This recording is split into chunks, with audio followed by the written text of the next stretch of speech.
อัพ ID คือการมาสู่ AI ออกมาในจึงมันมีพรหลีตั้งนับในขณะสังเกตว่าเฮาบ่ใจตื้อไหนมันมีพรหลีมันตั้งนำค่ะนะนั่นในจึงสังเกตว่าเฮาใครฮู้สังเสียมว่าในเฮาก็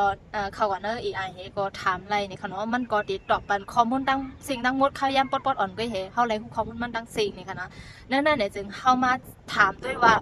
ก้นเป็นปัญหานาชูในจงใจตื้อกวนสีล่างนาไรอันนั้นเฮามาโดยขอตอบมันจอมกันค่ะนะว่า AI ติดตอบจังคือค่ะเนาะAI တော့ว่าวัดแชนทั่วတဲ့သူမျက်နှာတိတဲ့အခါစပ်ပြခဲမတုံးသိမှာဘူးအကြောင်းရင်းကတော့စပ်ပြခဲမှာအကျဉ်းခံမုံများပြီးတော့အသားရည်ကိုတဘာဝအစီတွေလည်းဖယ်ရှားနိုင်မှုများတဲ့အတွက်အမြုပ်ဖွဲ့စည်းတဲ့ပစ္စည်းတွေပါဝင်နိုင်ခြင်းကြောင့်ဖြစ်ပါတယ်။ဘာကြောင့်စပ်ပြခဲမတုံးတဲ့နာလဲအသားရည်6တွေ့နိုင်ခြင်းဝက်ချန်ထွက်တဲ့သူတွေမှာမျက်နှာ6တွေ့သွားလို့အစီပိုထွက်လာနိုင်ခြင်းဝက်ချန်ပိုဆိုးလာနိုင်တယ် pH မညီညာမှုစပ်ပြခဲတွေအများစုက pH အများကြီးအသားရည်ရဲ့တဘာဝ pH 4.5 5.5 ကိုထိခိုက်စေနိုင်ပါတယ်။ရောင်ရမ်းမှုကိုဖြစ်နိုင်ပါတယ်။အရန်ကွမ်းလန်တဲ့စက်ပြားတွေမှာဝက်ချန်နဲ့6တွေ့တင်းမာတဲ့အသားရည်တွေကိုပိုဆိုးလာနိုင်ပါတယ်။ဘလို့မျက်နှာတိကိုသုံးသင့်လိုက်လဲဆိုရင်စလစ် acid နဲ့ PHA တို့မဟုတ်ပန်ဆိုင်ပါအောက်ဆိုင်ပါတဲ့ fish wash တွေကိုအသုံးပြုခြင်းဖြင့်ဝက်ချန်ကိုပြကင်းစေနိုင်ပါတယ်ပါနော်อายังปดๆก็ AI ก็ตอบกว่าปันข้อมูลเฮาติดๆทุนๆนี่ค่ะเนาะเป็นสังแรกก้นเป็นปัญหานาชูในก็ใจตื้อกวนสีล่างน้ำไรล่ะบ่เนี่ยเซ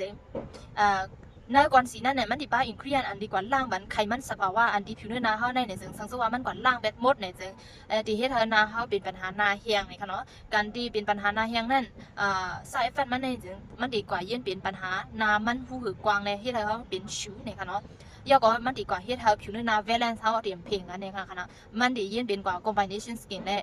นามันก็จะนาเฮียงก็จะแบบจังนั้นค่ะนะก้นเป็นปัญหา combination skin ได้เนี่ยจึงเลือกจะ skin care ในมันหยาบนี่ค่ะเนาะย้อนเพราะว่าอีเครียนมันดีไลจะคนเข้ากันไว้จังได๋ค่ะนะdry skin ก็จะ oily skin ก็จะเนี่ยมันดีไลกว่าเจอตื้อ balance มันเพลงกันในมันหยาบนี่ค่ะเนาะนั่นนั่นแหละสังเกตว่าก็พี่น้องขอหาอีเครียนอันที่ป้าเนอ AI ตัวไว้บัดนี้นี่จึงเนอเอล่าFisher form เฮาคันได้เนี่ยจึงมันดีป้าปันซ้อยให้ป้าเอาใส่ก็ป้านี่ค่ะเนาะไกลก็เลย acid จะในก็ป้าค่ะเนาะปันซ้อยป้าเอาใส่ไกลก็เลย acid PHA ก็ป้ายก็ salicylic acid ก็ป้านี่ค่ะเนาะเฮาคาเปิงรู้มันเฮ็ดออกไว้ตอนดาก้นที่เป็นปัญหานาชูก้นแพ้ง่ายก้นเป็นปัญหานาแห้งและน้ำบัดนี่ค่ะเนาะ